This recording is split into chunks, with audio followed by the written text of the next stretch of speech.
Então vamos lá, gente. Vamos dar outro preview aqui para a gente poder visualizar o que está acontecendo com essa animação. Como eu já expliquei na aula passada, a gente consegue visualizar alguns princípios de animação acontecendo nesse projeto, como antecipação, time, o trabalho no time, o slow in, slow out, o scratch, stretch.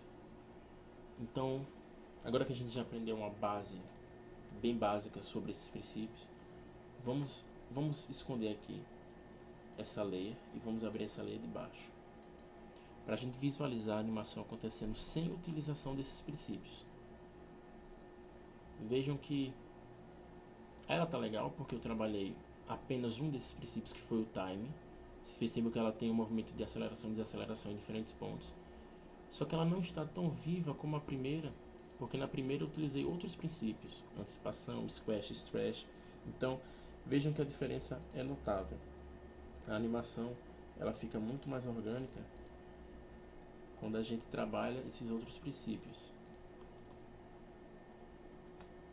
Agora vamos aprender a fazer esse exercício aqui. Eu deixei essa camada vazia, sem nenhum tipo de movimentação, para que a gente possa aprender na prática, no After, como a gente utiliza esses princípios. A gente vai trabalhar antecipação, a gente vai trabalhar no time, e a gente vai trabalhar também com scratch e stretch. Vamos lá.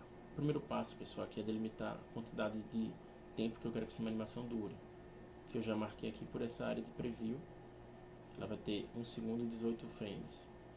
Vamos marcar aqui, vamos apertar P para abrir somente o parâmetro da posição. Eu acho interessante vocês anotarem esses atalhos, porque o pessoal que trabalha com motion, ele trabalha muito com atalhos para poder fazer os seus projetos de uma forma mais rápida. Então vamos lá, primeiro passo aqui, já que eu vou utilizar alguns princípios como scratch e stretch, como o princípio de distorção do meu objeto, o primeiro passo a se fazer é mover o ponto de acompanhamento dele, ou se assegurar que o ponto de acompanhamento está no meio. Porque quando eu for distorcer, através desses pontos, ele vai distorcer levando em consideração o ponto de ancoragem. Por exemplo, se eu colocasse o ponto de ancoragem aqui para o canto, eu perceberia que quando eu clicasse em algum ponto de ancoragem desse distorcesse, ele distorce relativamente a esse ponto pivô aqui. E não é isso que eu quero. Vamos deixar o ponto de acompanhamento no meio e vamos marcar o primeiro keyframe da posição inicial dele. Vou andar aqui um pouquinho no cursor. Não é necessário a gente fazer um cálculo agora de quantos frames vai ter a distância de um movimento para o outro, porque isso a gente vai ajustar depois utilizando o time, que é justamente esse ajuste de tempo, esse ajuste de velocidade. Então vamos apenas marcar os keyframes e mover o objeto. O primeiro passo, pessoal, para se executar uma ação é utilizar o princípio da antecipação. Por quê? Porque na vida real a gente sempre tende a acumular alguma energia, algum tipo de energia, para poder executar alguma atividade, algum movimento. Então, já que eu sei que essa bolinha ela vai percorrer uma distância em linha reta na direção da direita, eu sei que ela precisa então acumular um pouco de energia para a esquerda. Ela precisa pegar uma força aqui e depois ir para a direita. Então vamos lá, eu já marquei o keyframe inicial dela. Então ando um pouquinho aqui o cursor, clico no meio da bolinha e puxo ela um pouco para a esquerda. Por quê? Porque eu preciso que ela pegue um pouco de movimento para trás e depois ela vá para frente. Como eu quero que ela chegue rápido aqui, eu já vou começar a trabalhar o time agora. Eu vou deixar um intervalo, uma distância curta de espaço entre esse keyframe e o próximo keyframe, que vai ser o keyframe que vai representar que essa bolinha ela vai encostar aqui nessa parede. Vou dar um zoom aqui e vou arrastar a bolinha para frente até ela encostar na parede. Vou diminuir a área de preview para a gente ver o que é que está acontecendo aqui. Vou dar um 0 e vamos lá. Percebo que a bolinha ela está com o time totalmente errado, porque a gente não consegue perceber o movimento de antecipação que ela fez, que a gente criou. Então o que a gente faz aqui?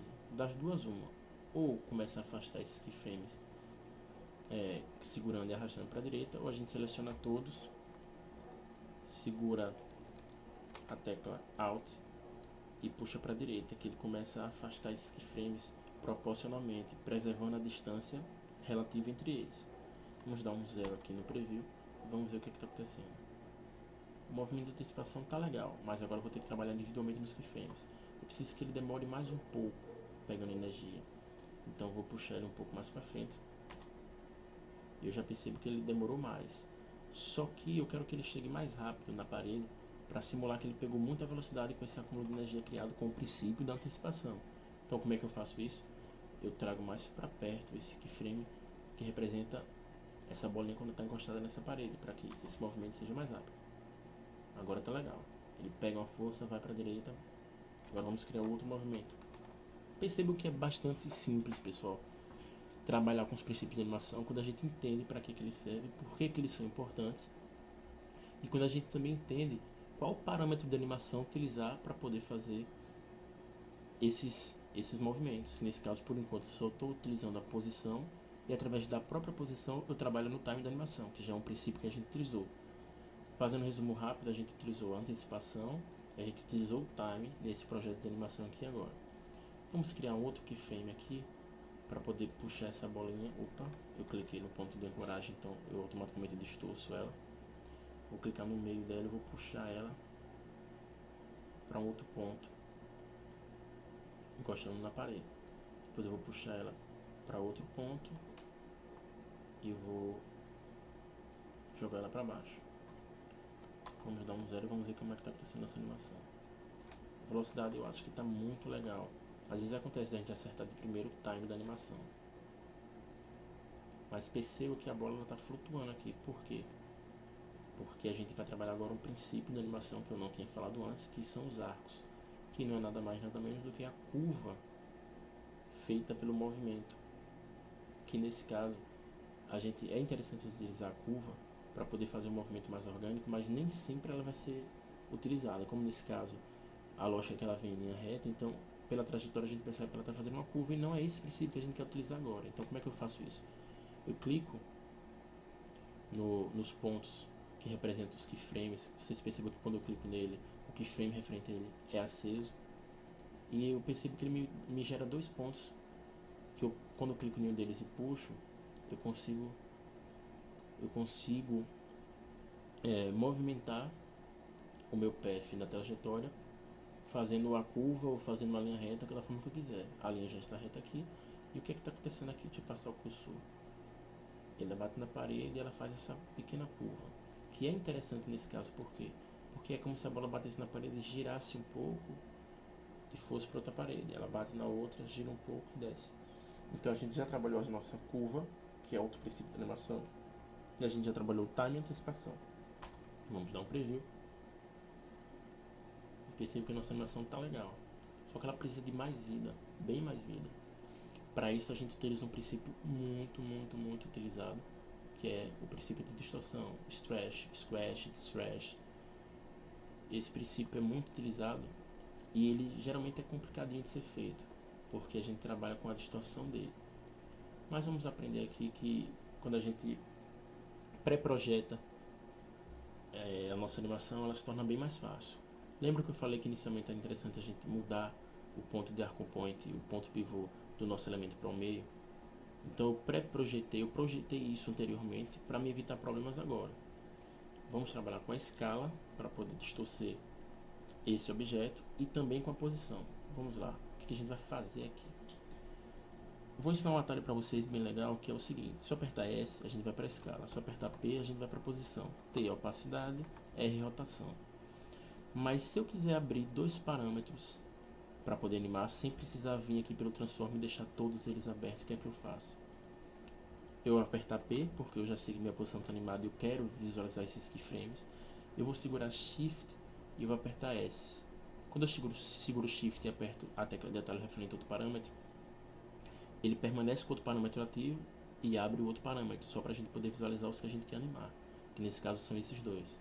Então vamos lá. Eu não vou distorcer a escala através desse parâmetro de proporção, porque não vai fazer sentido com o que eu expliquei para vocês anteriormente. Vou dar um Ctrl Z, vou ocultar essa lei, vou abrir essa lei do final para a gente ver o que é o squash e o stretch.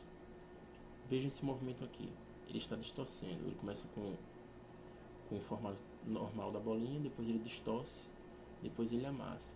Se eu utilizasse a escala proporcional, esse objeto ele só iria aumentar e diminuir proporcionalmente todos os lados. E não é isso que eu quero distorcê-lo na vertical e na horizontal. Horizontal, esticá-lo na vertical, amassá-lo no caso.